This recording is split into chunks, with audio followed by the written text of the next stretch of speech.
2024년 미국의 정치 지형이 크게 변화하고 있습니다. 민주당의 젊은 후보인 카말라 해리스가 대통령 후보로 출마하게 되었고, 그녀의 승리는 많은 이들의 기대와 우려를 동시에 불러일으켰죠. 특히 한국은 해리스의 정책과 리더십이 가져올 변화에 주목하고 있는데요. 해리스는 다문화 사회의 상징으로 인종적 다양성과 포용성을 중시하는 인물입니다. 그녀의 출연은 미국 내에서의 진보적인 변화를 예고하며 그 여파는 전 세계적으로 퍼져나갈 가능성이 컸고 한국도 예외는 아니었습니다. 해리스가 대통령이 된다면 한국에 미칠 영향은 긍정적인 부분과 부정적인 부분으로 나뉩니다. 먼저 해리스의 대통령 취임은 한국에게 여러 긍정적인 영향을 미칠 수 있습니다. 미국과 한국 간의 관계가 더욱 강화될 가능성이 있는 건데요. 해리스는 동아시아의 안보 문제에 대한 이해도가 높고 한국의 주요 동맹국인 미국과의 협력을 강조할 것이 분명하기 때문에 그녀는 북한 문제에 대해 보다 유연한 접근을 취할 것으로 예상되고, 이는 한국 정부의 긍정적인 신호로 작용하기 때문이죠.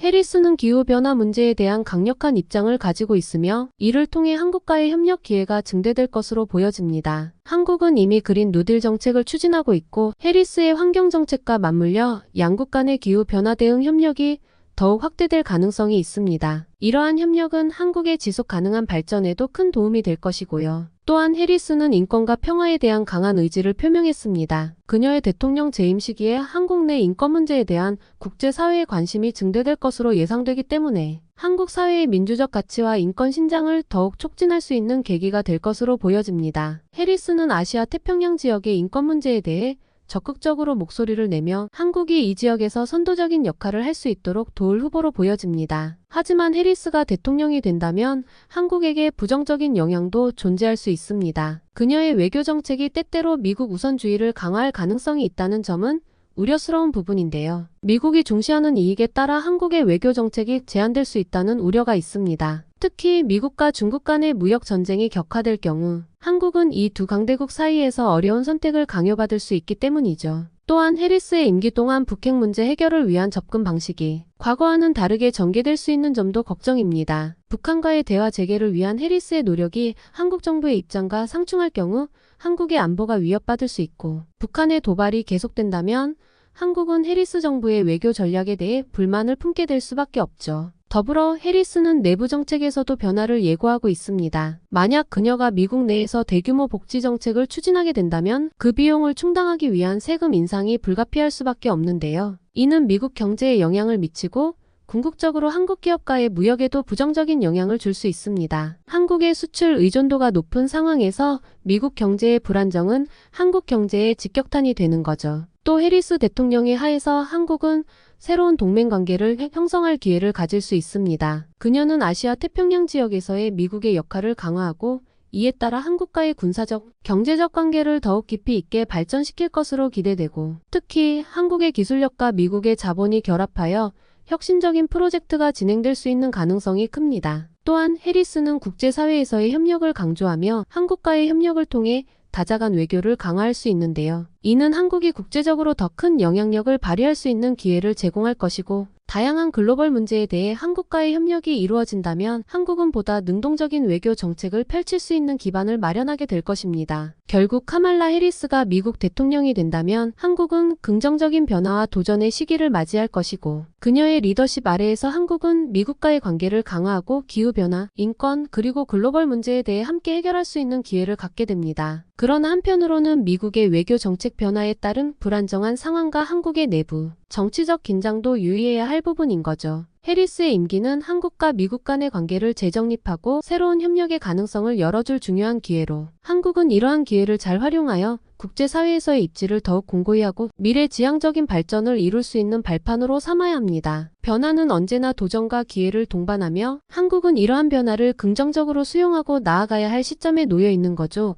이번엔 트럼프가 대통령이 됐을 때 한국에 미치는 긍정적인 영향과 부정적인 영향에 대해서 알아보겠습니다. 트럼프가 다시 대통령이 된다면 한국에도 여러 면에서 영향을 미칠 가능성이 큽니다. 트럼프는 이전 임기 동안 미국 우선주의를 강하게 내세웠던 만큼 한미관계와 한국의 경제, 안보 분야에 있어서도 변화가 예상되는데요. 먼저 방위비 분담금 문제가 다시 이슈가 될 수 있어요. 트럼프는 이전 임기 중에도 한국이 미국의 군사 지원에 대한 방위비를 더 부담해야 한다고 강하게 주장했었죠. 만약 다시 대통령이 된다면 이 문제를 다시 꺼내들 가능성이 큽니다. 한국에게 방위비를 더 내라고 요구하면서 한미동맹을 유지하기 위해 우리가 경제적인 부담을 더 져야 할 수도 있어요. 이는 한국의 예상과 방위 정책에 적지 않은 압박이 될 겁니다. 북한 문제에서도 트럼프의 접근 방식은 조금 다릅니다. 트럼프는 과거 김정은과 세 차례나 정상회담을 가질 정도로 북한과의 대화를 중시했어요. 이런 방식이 다시 추진된다면 남북관계와 한반도 비핵화 논의도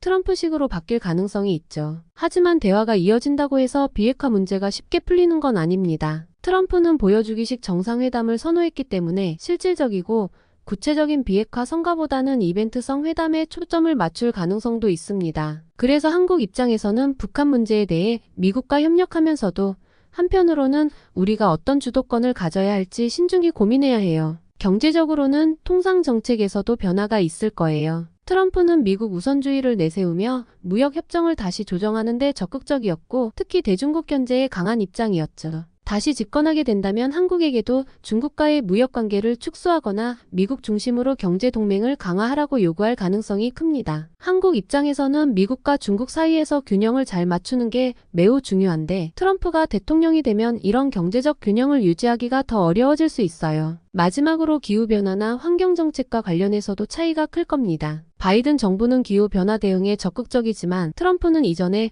파리기후 협정에서 탈퇴했던 만큼 환경 문제에는 큰 관심이 없어요. 이런 상황이 재현된다면 한국도 온실가스 감축이나 친환경 에너지 정책에서 미국과 협력하기보다는 독자적으로 정책을 추진해야 할 수 있어요. 특히 미국의 방향이 바뀌면 국제적인 기후 대응에서 한국이 더 큰 부담을 져야 할 수도 있죠. 결국 트럼프의 재집권은 한미동맹의 기본 틀을 크게 흔들진 않겠지만 방위비 분담금, 대북 정책, 무역과 경제 정책에서 한국이 더 많은 고민과 선택의 갈림길에 설 가능성이 높습니다. 11월 5일 현재 기준으로 트럼프 해리스 지지율은 역대급 초접전 양상으로 미국 제47대 대통령 선거 전날 발표된 한 여론조사에서 도널드 트럼프 전 대통령이 7개 경합주에서 카멀라 해리스 부통령의 박빙 우위를 점하고 있는 것으로 나타났습니다. 선거 하루 전날 발표된 여론조사에서도 7개 경합주에서 두 후보의 지지율 차이가 각각 12%포인트 정도에 불과해 막판까지 두 후보가 접전을 벌이고 있는 것으로 나타났으며 미 정치매체 더일과 에머슨대는 현지 시각 4일 이 같은 조사 결과를 발표하면서 두 후보가 각 경합주에서 사실상 지지율 동률 상태라고 분석했습니다. 승부를 예측하기 어려운 이번 47대 미국 대통령 선거에 미국 시민 1억 5천만 명 이상이 참여할 것이란 전망이 나옵니다. 오늘 영상이 좋으셨다면 구독과 좋아요, 알림 설정 부탁드려요. 다음에 더 재밌는 영상으로 만나 뵙겠습니다.